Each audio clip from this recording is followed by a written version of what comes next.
Assalamualaikum warahmatullahi wabarakatuh. Waalaikumsalam warahmatullahi wabarakatuh.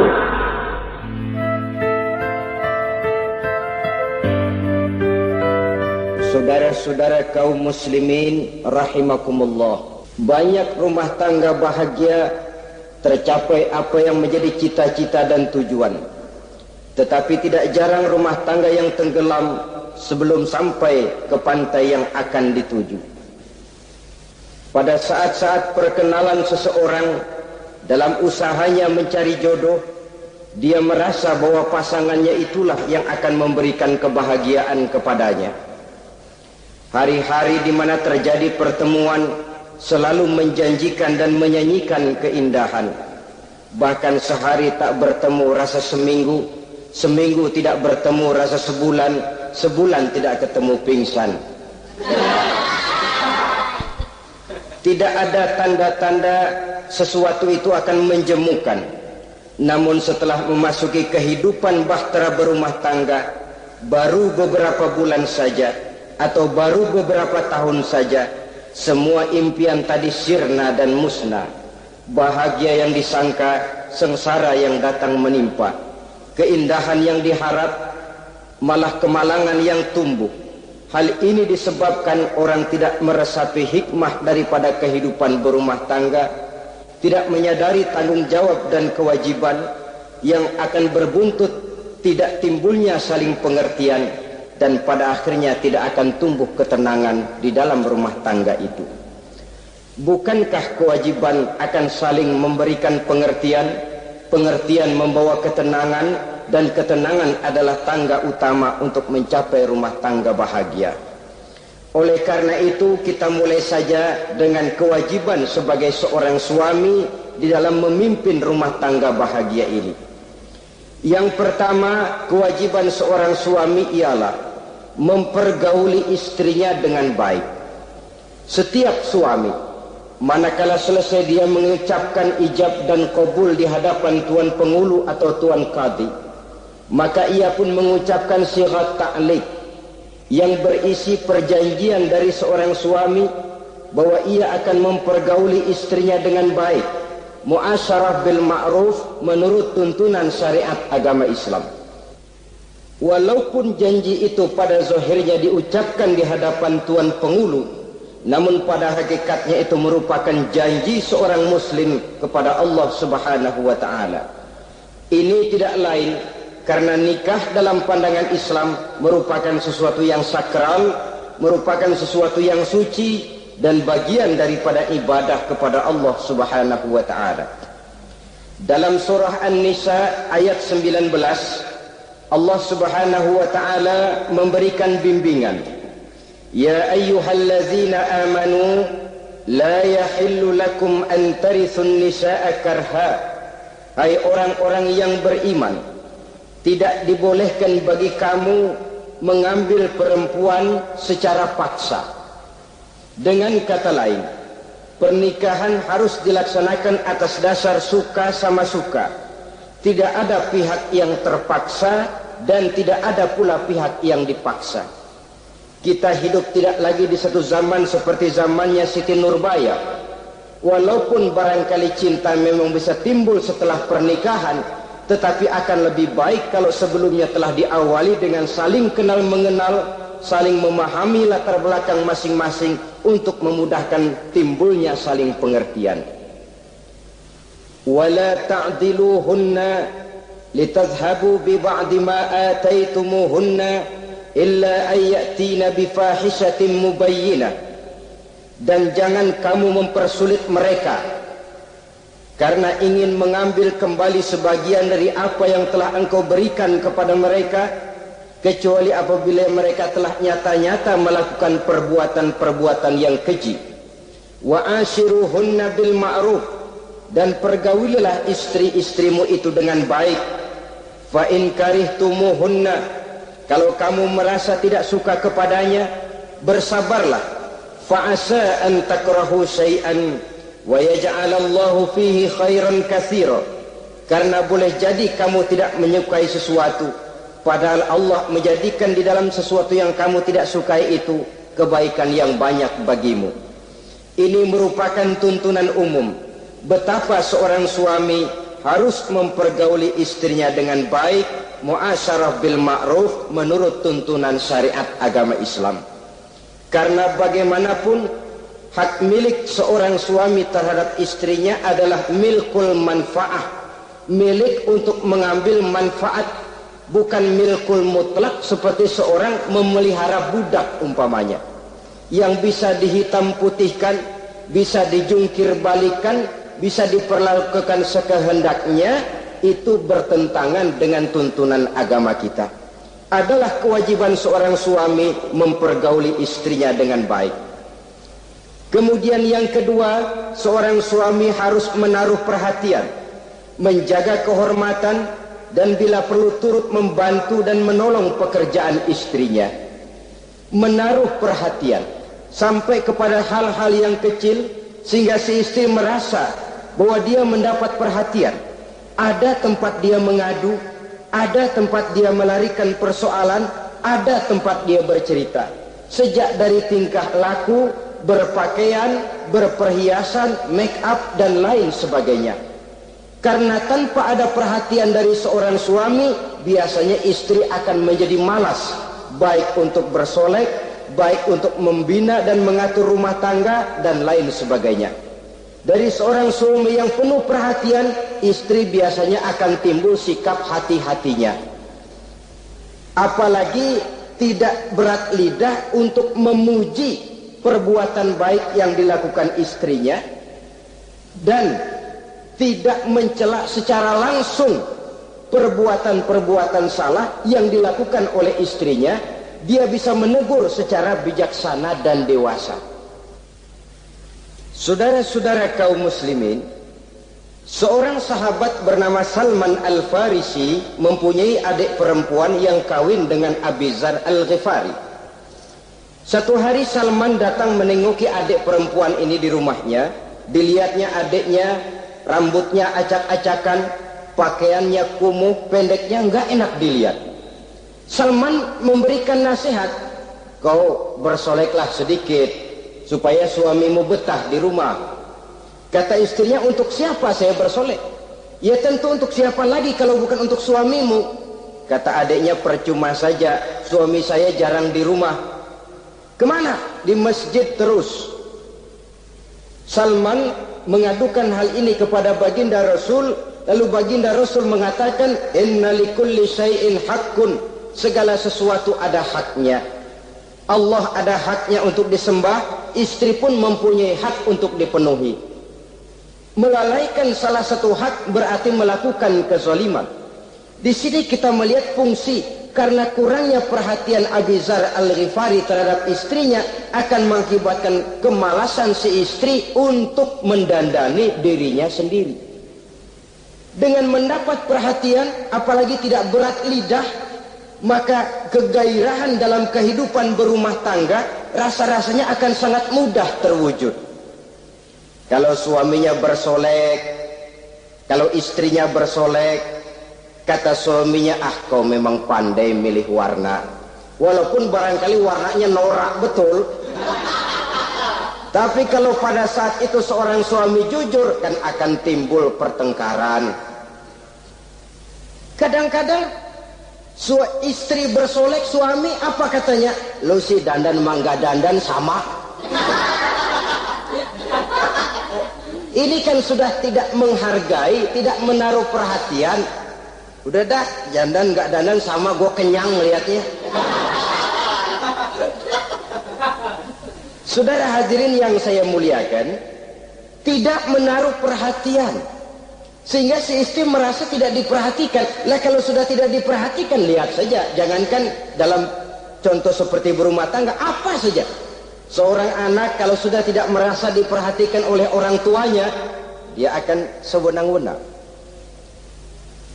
Begitu juga seorang pegawai kalau sudah tidak merasa diperhatikan oleh atasannya, semaunya kerja. Pun seorang istri kalau dia merasa sudah tidak diperhatikan oleh suaminya, akibatnya dia akan dandan semaunya, dia akan ngurus rumah tangga semaunya, dia akan memasak masakan semaunya. Lah kalau sudah semaunya begini, alamat tidak akan ada keharmonisan di dalam kehidupan rumah tangga itu sendiri. Suami yang baik sangat menaruh perhatian kepada istrinya, dari hal yang kecil sampai pun kepada yang sebesar-besarnya. Tapi tidak berarti nyeleneh. Apa itu nyeleneh? Menaruh perhatian bukan selalu mau ingin tahu. Jangan lantas suaminya yang beliin bedak, suaminya yang beliin. Itu nyeleneh namanya. Overacting, terlalu berlebih-lebihan sampai kepada sesuatu yang tidak pada tempatnya. Di samping menaruh perhatian, juga menjaga kehormatan. Dan bila ada waktu, dia turut membantu, menolong pekerjaan daripada istrinya. Bukankah seorang perempuan mau melakukan nikah dengan seorang laki-laki karena dia menambahkan hidup yang bahagia? Terus terang saja kan kadang-kadang istri kita ini lebih banyak borongan. Yang saya maksud borongan artinya ya sebagai istri ya dia, ya nyuci ya dia, ya masak ya dia, ya membersihkan rumah tangga ya dia. Istri borongan. Baiklah kalau barangkali memang kondisi ekonomi kita belum menunjang ke arah sana. Walaupun istri berkewajiban untuk taat kepada suami, tetapi adalah wajar suami pun tenggang rasa dan timbang-timbang.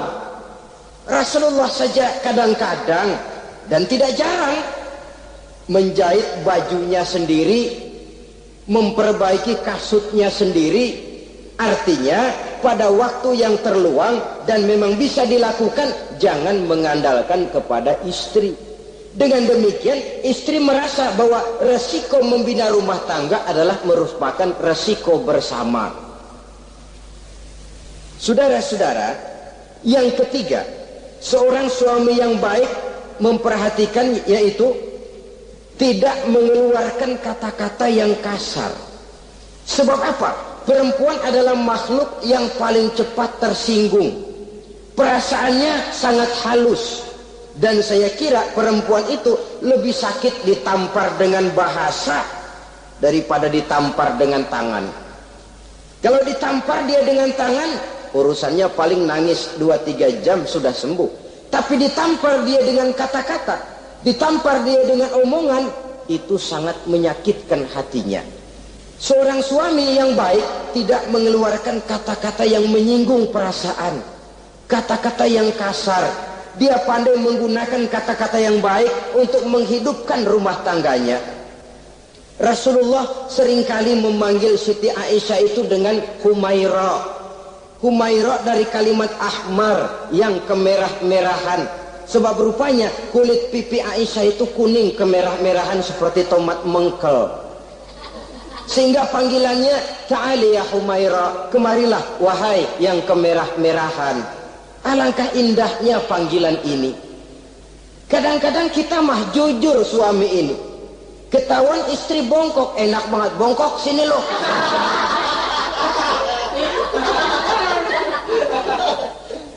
Jujur tapi nyakitin. Saudara-saudara, kadang-kadang inilah ya, bahasa perbuatan sangat besar pengaruhnya dalam menciptakan keharmonisan di rumah tangga. Pacaran mah manggilnya yang, mau kemana yang? Udah endah aja udah. Begitu berumah tangga masih indah kakanda. Punya anak satu, bapaknya anak-anak. Punya anak 2, bapak lo. Sudah 3 anaknya, bapak hilang eluh manggilnya. Panggilan ini mengalami pergeseran. Lah begitu juga suami. Ketika pacaran bukan main. Ketika baru melakukan akad nikah sedang honeymoon bulan madu, asik betul. Kemana-mana selalu bersama. Kondangan selalu bersama, resepsi pergi bersama. Jalan bergandengan tangan, istri sedikit terpeleset, khawatir bukan main, hati-hati yang.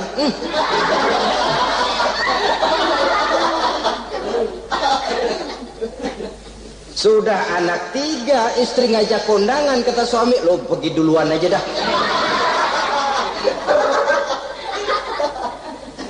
Pulang kondangan, istri laporan, bang saya terpleset. Emang lu mau mampus?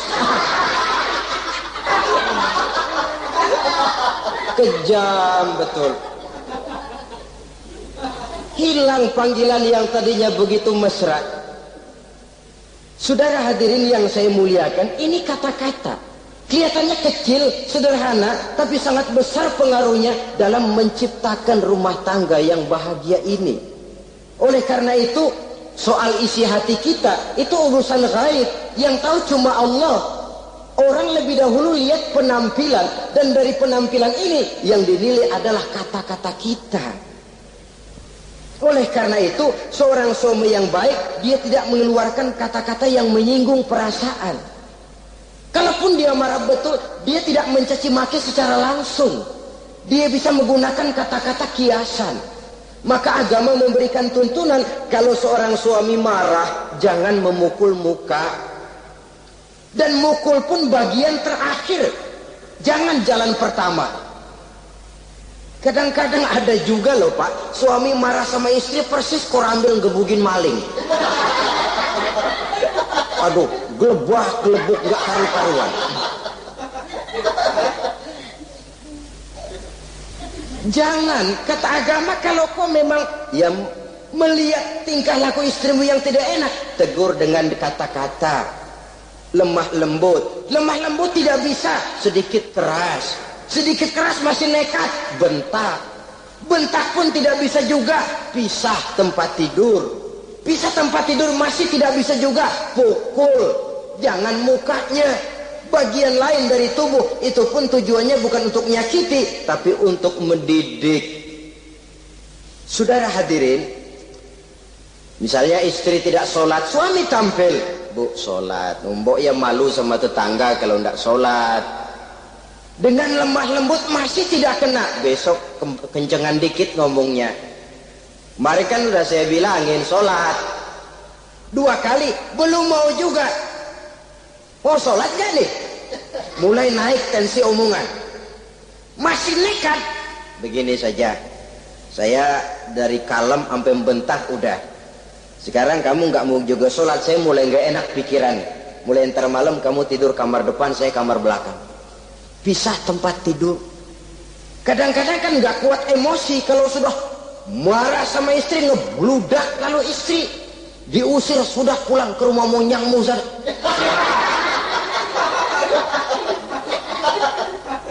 Kata agama jangan, bisa tempat tidur saja. Sudah, kamu tidur kamar depan, saya kamar belakang. Bisa tempat tidur. Kenapa? Nanti malam kalau hujan turun, pikiran berubah, berasa perlu, tinggal pindah kamar. Secara psikologis, saudara-saudara. Jadi melalui processing. Oleh sebab itu, kata-kata sangat besar pengaruhnya di dalam membina kehidupan berumah tangga. Seorang suami yang baik tidak mengeluarkan kata-kata yang bisa menyinggung istrinya. Sebaliknya, istri pun demikian. Tidak mengeluarkan kata-kata yang bisa menyinggung perasaan suaminya. Sebab lebih dosa besar kata-kata suami istri yang menyinggung suaminya, walaupun sama dosanya ya, tapi lebih besar ketersinggungan seorang suami ketimbang seorang istri ini. Namun agama memberikan tuntunan, suami lebih dahulu yang diajarkan. Jangan mengeluarkan kata-kata yang bisa menyinggung perasaan. Baik itu menyangkut dandanan istri, caranya pakaian, caranya jalan, ataupun masakannya. Masakannya sekalipun tidak kita sukai, ya ndak usah. Misalnya sayur keasinan, begitu dicobain mentelang mata pelatat melotot keasinan, ndak usah lantas tolak pinggang, lu masak melotot ya, ndak usah. Saudara hadirin yang saya muliakan, jadi itu dari segi masakan. Dari segi pakaian, umpamanya istri kita berpakaian tidak sesuai dengan tuntunan agama, Cukup kita bisa berkata, pakaianmu sebenarnya bagus, motifnya, potongannya, kainnya, cuma mbok kok kelihatannya kok potongan badanmu kok kelihatan betul dengan terbungkus pakaian seperti itu. Alangkah lebih baiknya. Nah, dengan demikian istri nggak terlalu tersinggung. Daripada sudah dandan bagus-bagus, lalu istri suami ngobrol kata yang nggak enak. Bagus loh kayak nangka dikerosoin.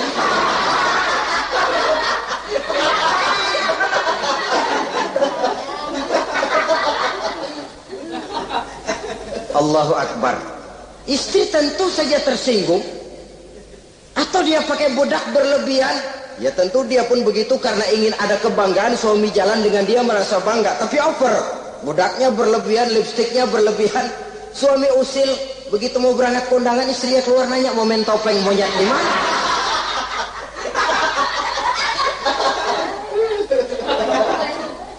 Tentu dia akan tersinggung karenanya. Jadi saudara-saudara, ini yang ketiga. Yang keempat, seorang suami yang baik jangan memberikan pekerjaan di luar batas kemampuan istrinya. Tugas istri itu nyaris 1 kali 24 jam. Seorang suami bagaimanapun payah dia bekerja, pulang dia bisa istirahat, tidur malam dia bisa tidur dengan nyenyak. Tapi seorang istri, apalagi dia punya anak kecil, bayi misalnya, itu nyaris jam kerjanya 1 kali 24 jam. Sejak bangun tidur sampai tidur lagi, bahkan tidurnya pun selalu diusik oleh anaknya. Anaknya kalem, bapaknya ngusik.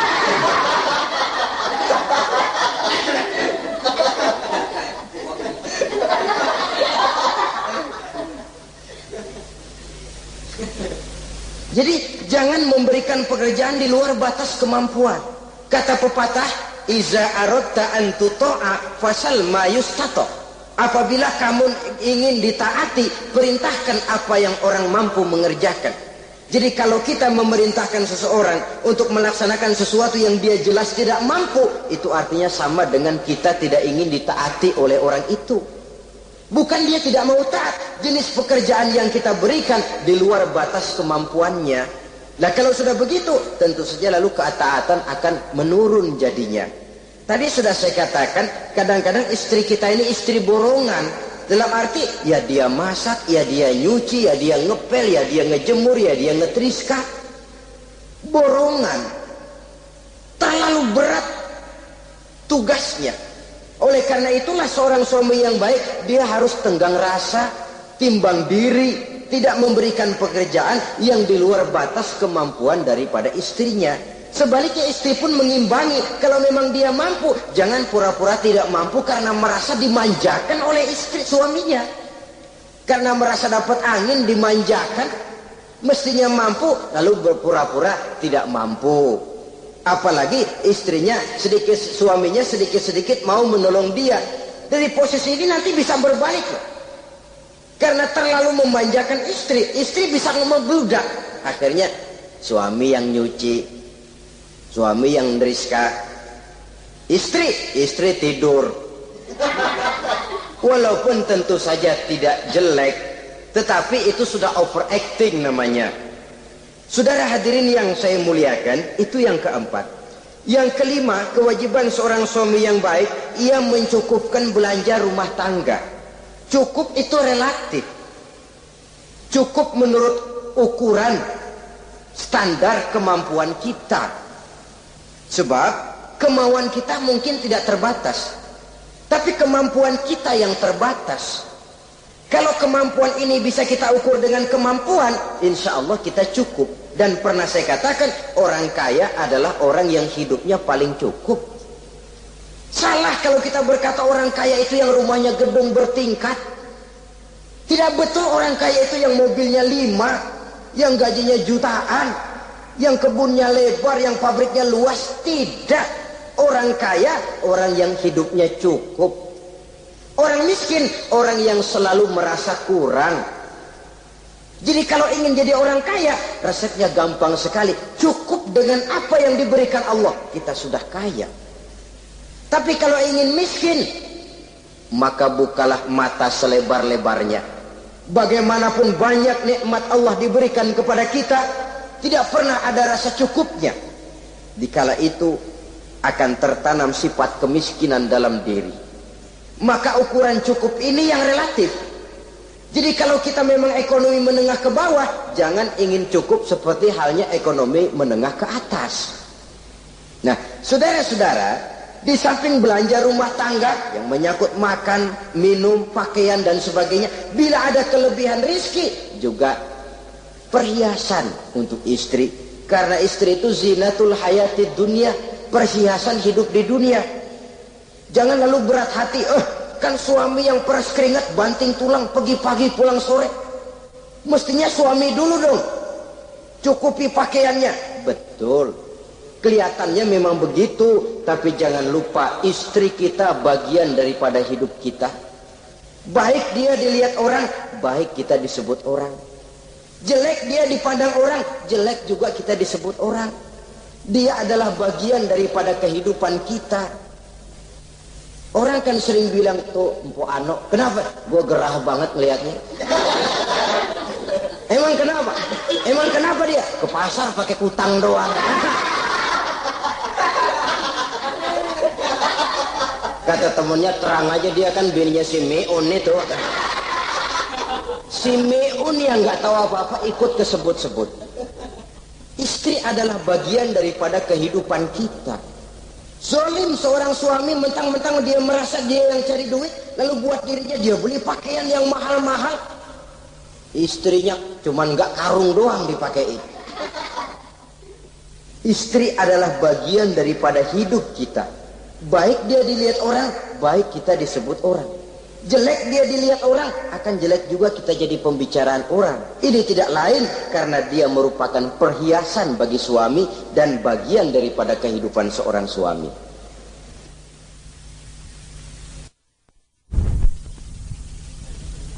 Adalah satu perbuatan zolim misalnya, kalau seorang suami manakala dia beroleh rezeki parkir di restoran.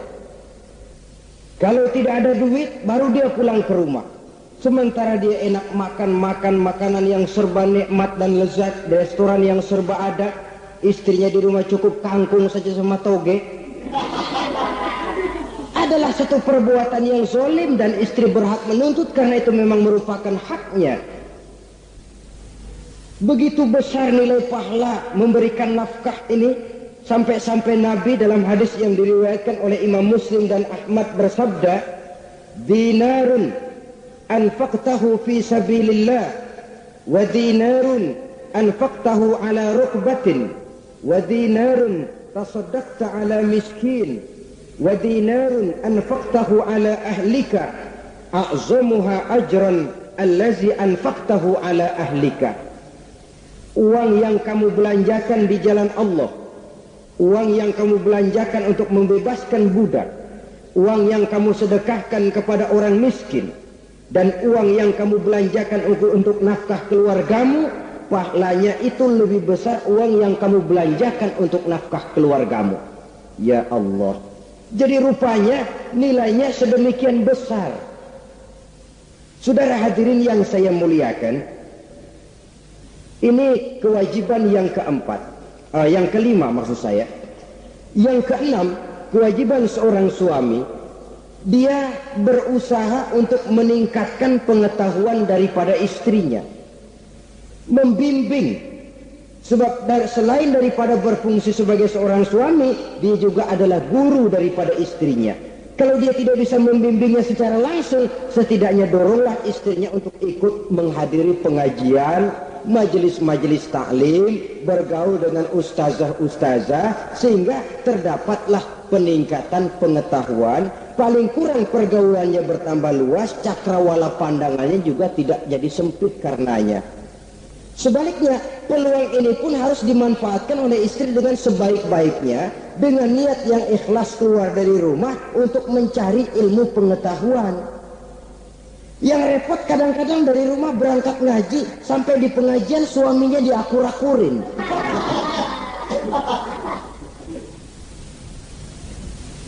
Atau Tetangganya jadi bahan gunjingan. Ngajinya cuma setengah jam, ngomongin orangnya sejam setengah. Ini malaikat bingung, kacau amat nih orang. Ini yang kadang-kadang menimbulkan hal-hal yang negatif, padahal keluarnya dari majelis taklim, keluarnya dari pengajian. Tapi kalau di pengajian yang dilihat adalah gelang temennya, anting temennya, rantai temennya, lalu walaupun nggak tahu belaga, tahu baru dapat berita burung, katanya si Ano, oh iya Ano.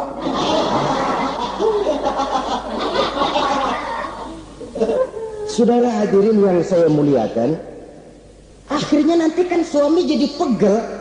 Lu kok disuruh ngaji bukan mungkin bener, pulang malah gua digonggong-gonggong minta gelang, bagaimana? Rupanya tidak memanfaatkan peluang yang diberikan itu seperti yang seharusnya.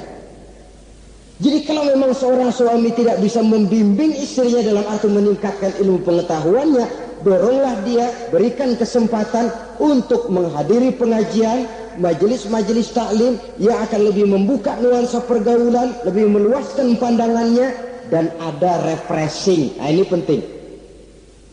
Apakah kita suami ini pernah membayangkan bagaimana kalau kita 1 kali 24 jam mesti ada di rumah saja, tiap hari menghadapi yang itu juga? Apa tidak timbul kejenuhan? Kalau kita begitu, apa istri kita juga tidak begitu? Karena itu sangat bijaksana kalau ada waktu luang, Boya ajaklah istri dan anak-anak makan di rumah makan. Kalau ada kelebihan rezeki loh ini ya. Tapi jangan maksa-maksa. Karena terlalu ingin lalu ngutang dulu sama temen. Itu juga nggak betul. Niatnya baik, cuma ngutangnya itu nanti yang jadi nggak betul. Ya refreshing, relax, santai. Apa itu ke Taman Safari, apa itu ke Bogor. Supaya istri ini merasa ada selingan dalam hidup, tidak jenuh, tidak monoton. Sebab kalau dia jenuh, akhirnya kan gua ublek-ublek di depan dapur mulu. Saudara hadirin yang saya muliakan, kejenuhan ini pada suatu saat kan akan meledak. Nah, kalau meledak tanpa tersalurkan, dia akhirnya akan mencari saluran sendiri. Iya kalau positif, kalau negatif, innalillahi wa inna ilaihi raji'un jadinya. Oleh karena itu, seorang suami yang baik berkewajiban meningkatkan pengetahuan istrinya. Sebab boleh jadi istri tidak melaksanakan kewajiban karena tidak tahunya. Nah kalau istri nggak tahu, jangan digoblok-gobloki. Mestinya dibimbing, diberikan kesempatan ngaji. Kamu sih disuruh gini aja kok nggak bisa, memang goblok kamu ini. Memang bukan dibimbing malah digoblok-gobloki. Kalau istri kan apa ya, bahasa Perancisnya nelongso. Apa nelongso? Narik diri. Apa katanya? Gue tahu lu goblok, lu ngapa kawin sama gua. Nah,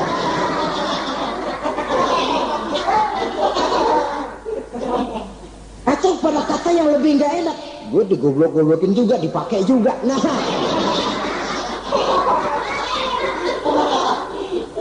kan lebih nggak enak lagi tuh.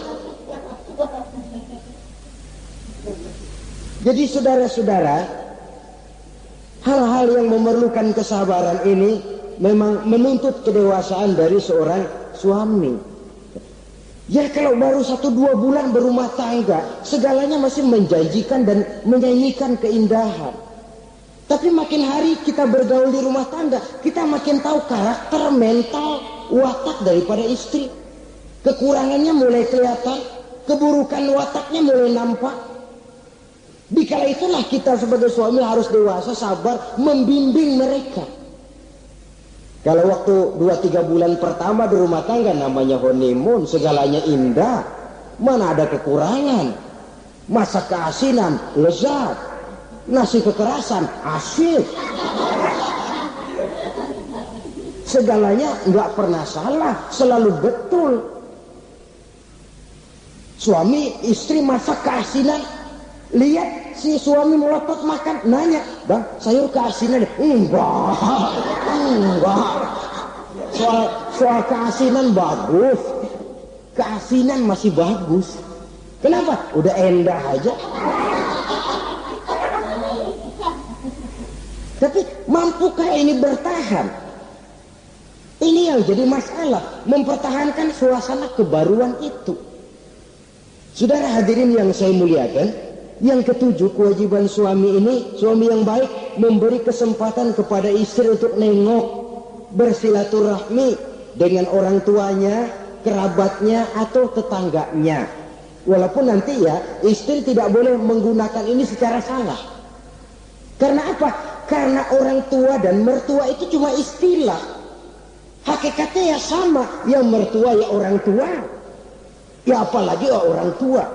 Itu cuma satu istilah. Perbedaan istilah tidak harus menyebabkan kita berbeda sikap. Jangan kalau mertua yang datang, suami curiga, lalu istri didorong-dorong. Babelu tuh datang.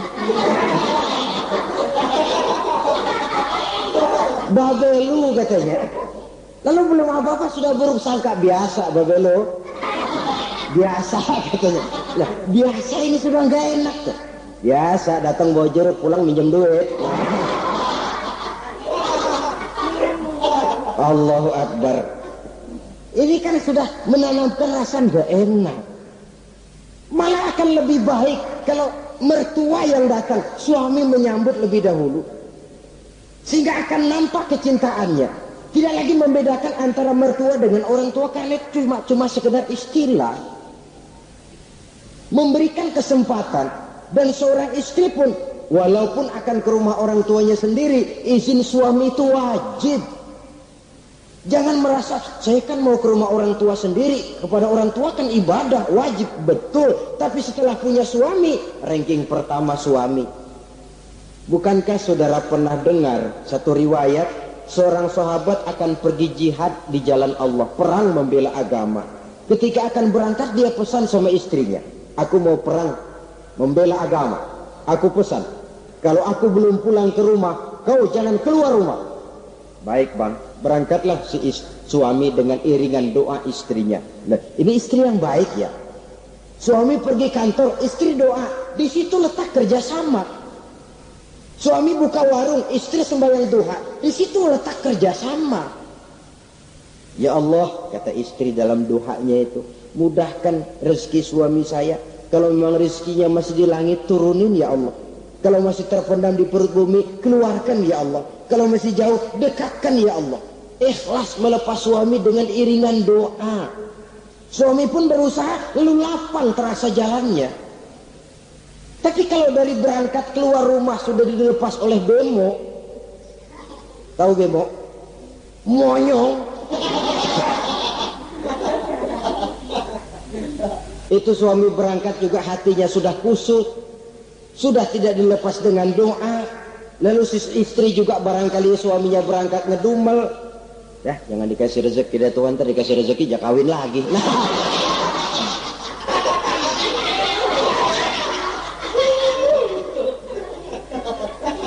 Kalau sudah semacam ini yang terjadi, bukankah masing-masing yang berangkat pikiran kusut, yang melepas pun pikiran gak enak jadinya. Di situ letak kerjasama. Saudara hadirin, setelah suaminya ini pergi, datang utusan dari orang tua si istri tadi. Assalamualaikum bu, waalaikumsalam. Ada apa? Orang tua ibu sakit keras, ibu diminta datang. Ya Allah, suami saya baru saja berangkat. Istri suami saya bilang kalau dia belum pulang perang, saya nggak boleh keluar dari rumah. Tolong sampaikan maaf saya kepada orang tua saya belum bisa datang karena suami saya pesan begitu. Pulang utusan ini. Besok balik lagi, gimana? Aduh bu, orang tua ibu makin parah. Kelihatannya nggak ada harapan, datang dah sebelum menghembuskan nafas yang terakhir. Suami saya belum pulang, saya nggak berani keluar rumah sebab begitu pesannya. Sudah, pulang saja, saya ikut doa, mudah-mudahan orang tua cepat sembuh. Besoknya hari ketiga utusan ini datang lagi. Bagaimana? Sudah meninggal bu. Barangkali sebelum dikubur ibu masih mau ketemu. Maaf saja, bagaimanapun berat hati saya, suami saya belum pulang, pesannya tadi begitu. Ini rupanya utusan kesel. Ini orang sama orang tua sendiri gini-gini amat. lalu lapor kepada baginda Rasul. Apa jawab beliau? Baginda Rasul malah berkata, dosa orang tua yang meninggal ini sudah diampuni oleh Allah karena dia mempunyai anak perempuan yang begitu taat kepada suaminya. Allahu Akbar. Jadi ketaatannya kepada suaminya ini diberikan satu ganjaran oleh Allah, mengampuni dosa orang tuanya yang sudah meninggal. Jadi jangan merasa mentang-mentang mau ke rumah orang tua sendiri selonong boy. Selonong boy, masa bodoh laki mau tahu nggak tahu, pokoknya gua ke rumah orang tua gua sendiri. Jangan lupa setelah berumah tangga, ranking urutan pertama suami, setelah itu barulah orang tua. Saudara hadirin yang saya muliakan, begitu juga istri yang baik mendapat izin dari suaminya, Bu, tolong ambilin uang di dompet, sudah izin. Istri yang baik, dompetnya dibawain. Ini saja bang, ambil sendiri. Nanti saya ambil 10.000, merasa kurang 20.000, lagi ambil saja sendirilah. Lain dengan istri yang nyelongcong, laki pergi mandi, dompet acak-acakan.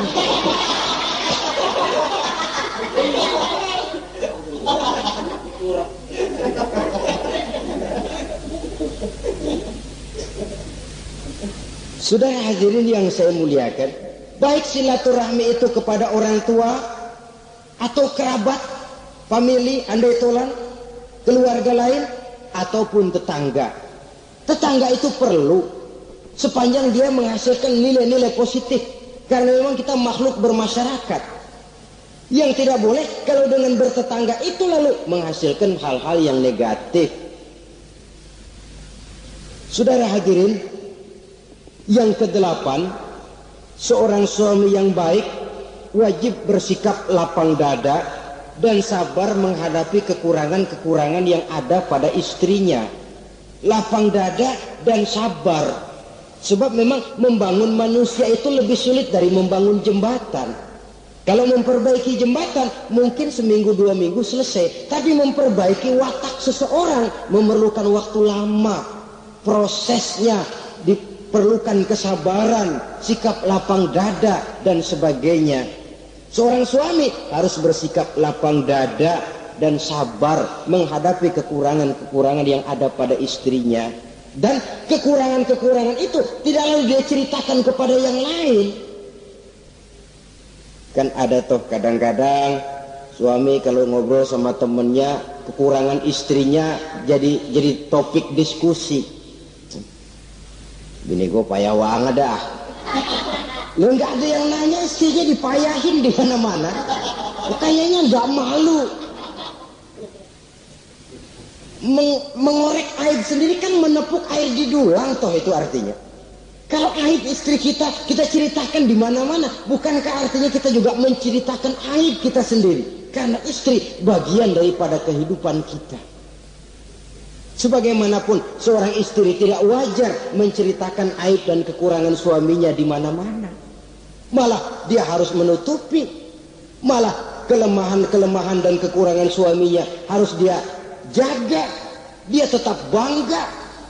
Di mata saya suami saya adalah Arjuna yang tidak punya kekurangan apa-apa. Kalaupun orang bawakan berita, tidak betul itu. Walaupun hatinya panas, tapi dia masih bisa menunjukkan wajah yang sejuk, senyum dalam hati yang panas. Sebab saudara-saudara, apabila kita tidak punya filter, ini kadang-kadang kita mau tenang, kita bisa dibakar oleh yang lain. Tapi kalau ada filter, kita bisa menyaring, boya masa iya.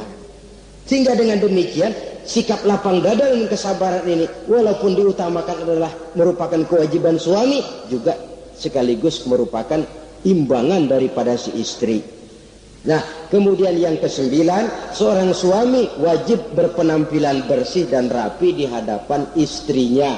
Sehingga tanpa anggun. Anggun ini lalu menimbulkan wibawa. Nah, dari wibawa lahir rasa hormat.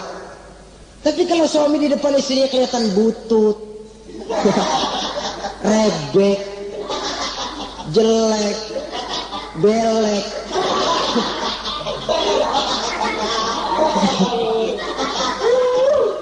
kata istrinya, jodoh gua apes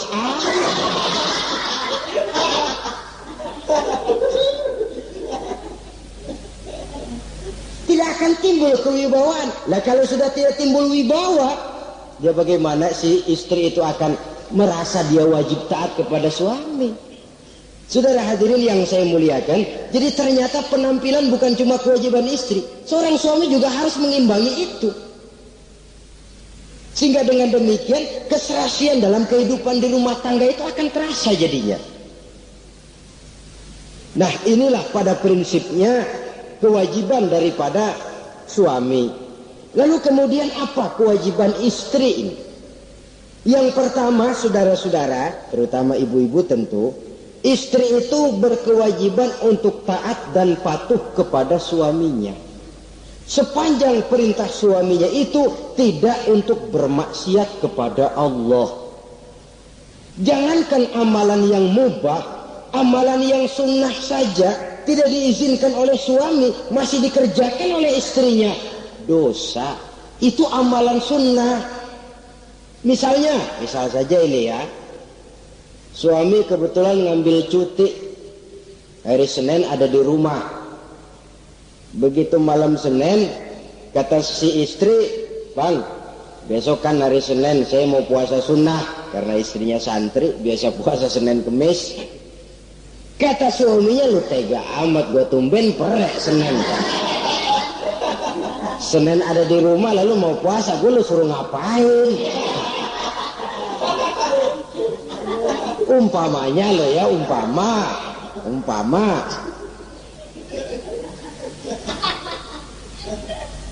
Lalu tanpa izin si suami, istri puasa juga, puasa sunnah.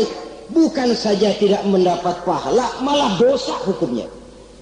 Ini amalan sunnah. Apalagi tibang pergi arisan. Apalagi tibang pergi tetangga. Amalan sunnah tidak mendapat izin daripada si suami, dosa untuk dikerjakan. Dengan pertimbangan tadi, ya tumben cuti hari Senin, istri dadakan puasa, lah suami nganggur total.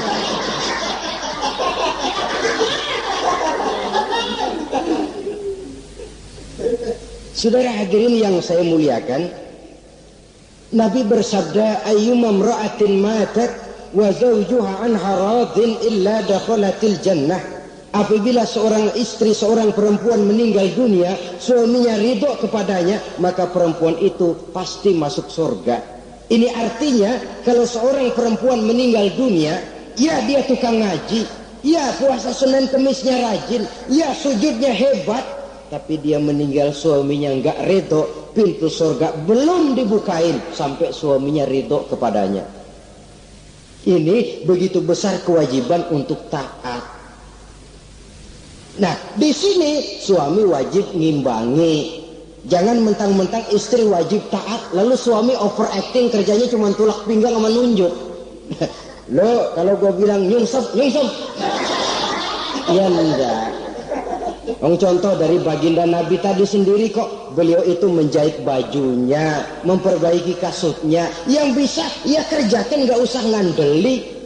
Saudara hadirin, yang kedua, seorang istri berkewajiban untuk memperlihatkan budi pekerti yang baik kepada suaminya. Lah, budi pekerti itu yang baik yang bagaimana? Yang diisyaratkan oleh Nabi, apa kata beliau?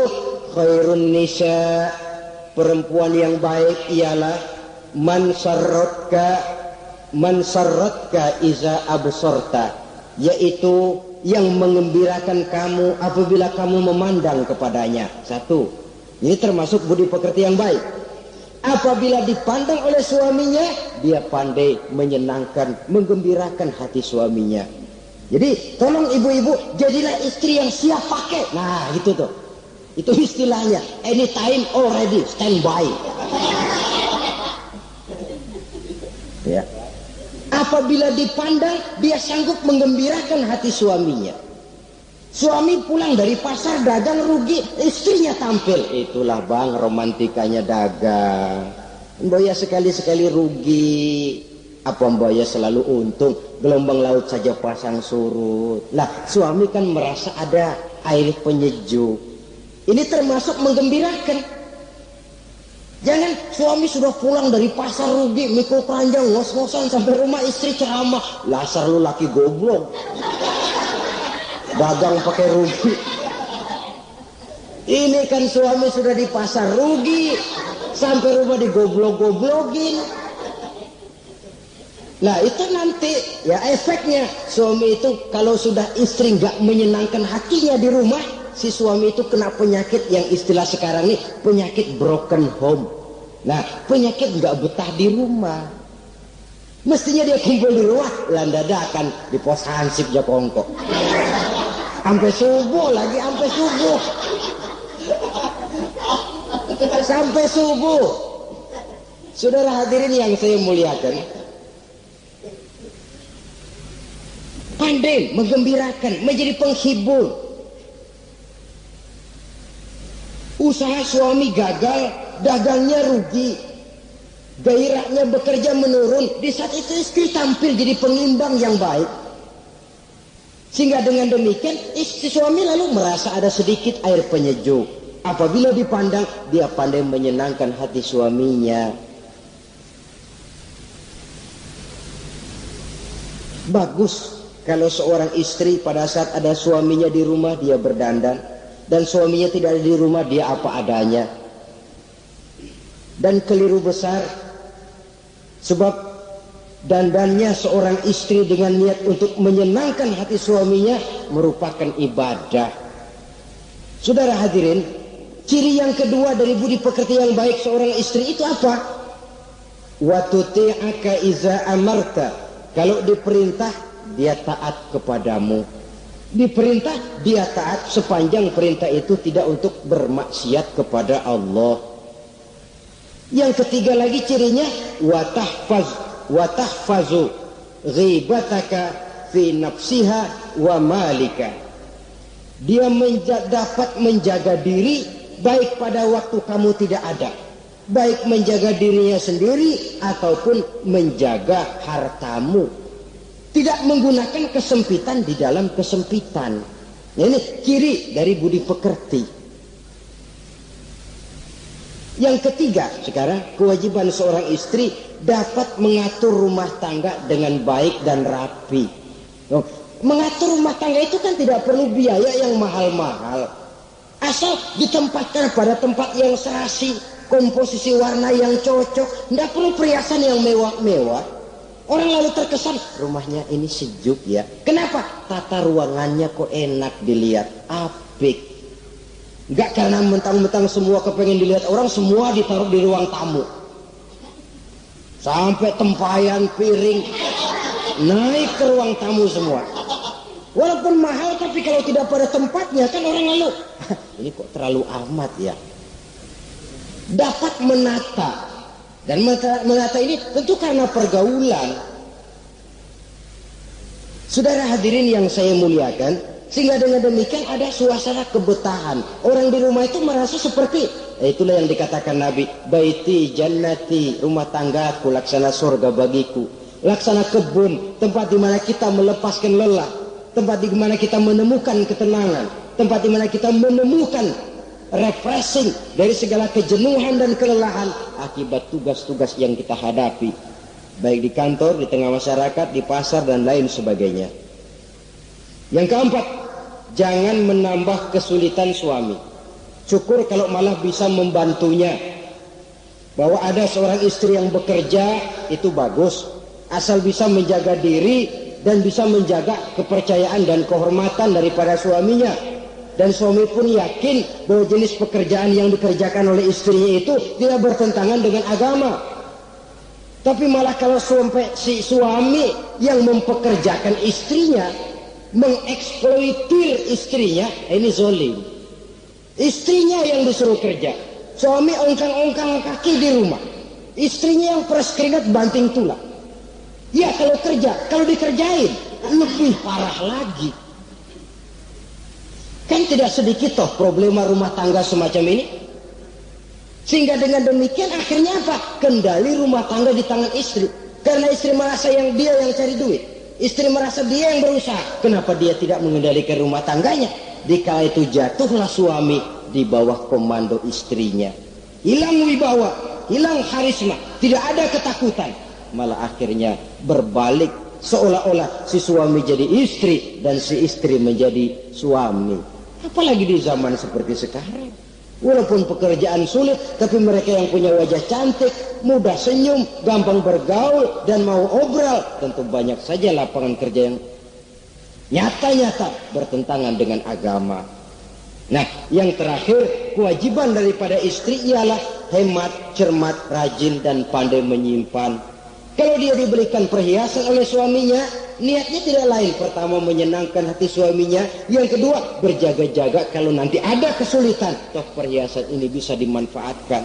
Tidak untuk show, tidak untuk sombong-sombongan, tidak untuk hebat-hebatan, tapi dua hal yang jadi pilihan utama tadi. Dengan sikap hemat, cermat, rajin, dan pandai ini, menyimpan, memanfaatkan, dan menggunakan, maka nilai ekonomi di rumah tangga insya Allah akan mengalami stabilnya. Dengan demikian saudara-saudara, secara sepintas kewajiban suami dan istri sudah kita bicarakan. Dengan saling melaksanakan kewajiban akan timbul saling pengertian, dari pengertian akan timbul ketenangan, dari ketenangan insya Allah akan terwujud rumah tangga yang bahagia. Insya Allah nanti pembicaraan akan kita lanjutkan yang mengenai kewajiban bersama dan kewajiban orang tua terhadap anak-anaknya. Mudah-mudahan ini bermanfaat. Terima kasih atas perhatian saudara. Mohon maaf atas segala kekurangan. Usikum wa nafsi bitaqwallah. Wassalamualaikum warahmatullahi wabarakatuh. Waalaikumsalam.